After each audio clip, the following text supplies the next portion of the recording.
Ophelia, this has been 4 years in the making. You've had this press conference once a year. You come here and you discussed essentially how the family has been waiting for an answer, an update.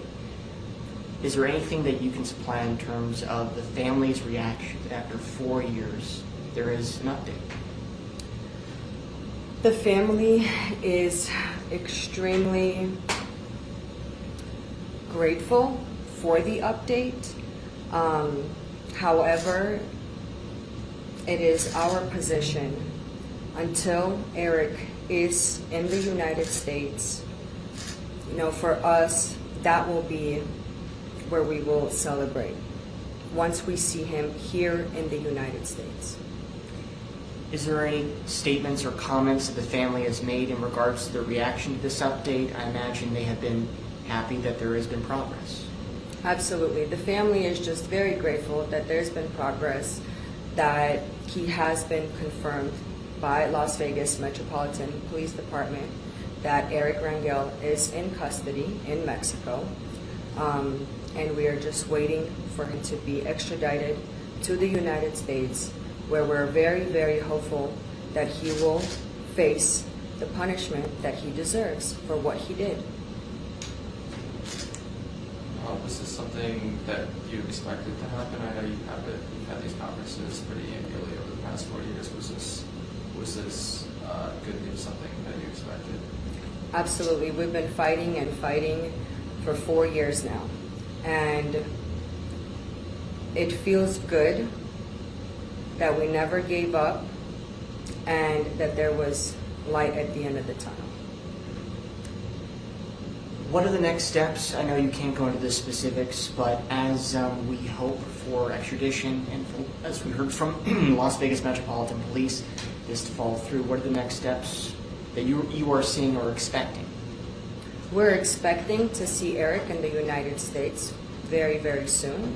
We are hoping that the extradition process will be fast.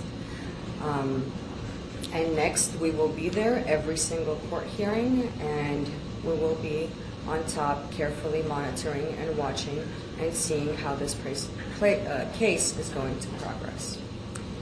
You provided a statement on behalf of the family, and of course, you have been involved in this process for the past 4 years. I'm curious if you were able to say how you are feeling. You have been helping along with the family leading this charge. What has been your reaction to finally, after 4 years, just continuing to fight this fight? What is your feeling, your reaction? What is your statement?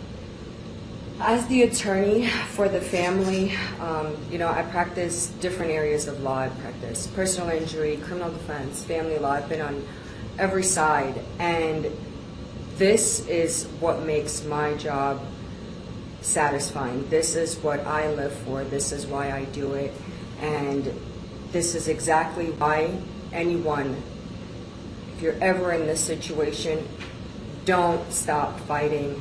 Keep going. Have hope, and as long as you have that faith and the drive for justice to bring people to justice, just don't give up. Could you talk more about what that fighting entails? Maybe scheduling wise, having press conferences like that, but then also emotionally fighting, how you and the family, how you work, how do you stay motivated to fight, and what you are doing to do that fight during this time?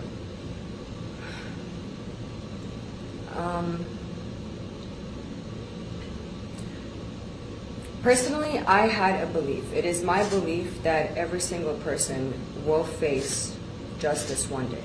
It might not be today, it might not be tomorrow, but it will happen.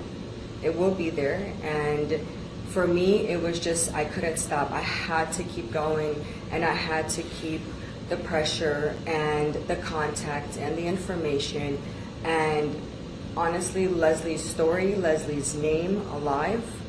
We want to change laws. We want to go forward. We want to make sure that this doesn't happen again, because Las Vegas is a small community, and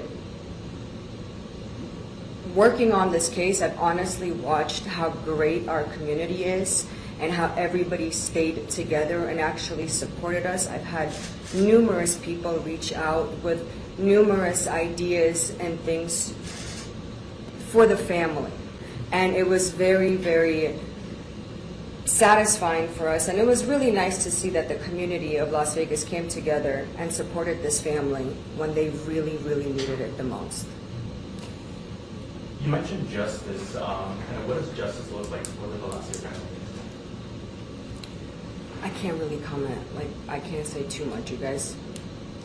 My last question is, what questions are unanswered? Does the family have any questions that they are specifically seeking to be answered? They're just waiting. This is just a waiting game. We really don't know a lot of details. We really don't know much. Just we're going off of the Las Vegas Police Department statement this morning, and we're just waiting until Eric is actually in the United States. Leslie's sister took to Twitter recently posting about this kind of resurfacing old wounds.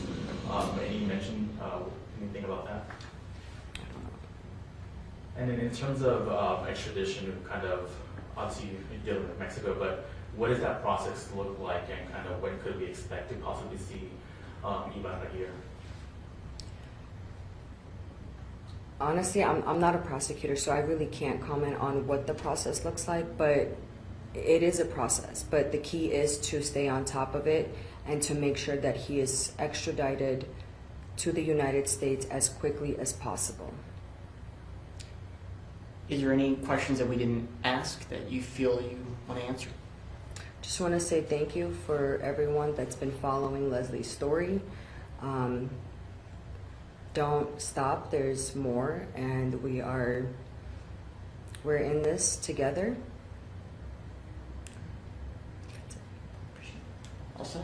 Was there like a key element that helped like turn him in? I don't know. You can, Oh, I you can't. can be vague. You can be vague about that type of stuff. I can't. Okay. I'm sorry. And then for Leslie, what does this mean for Leslie as her memory lives on?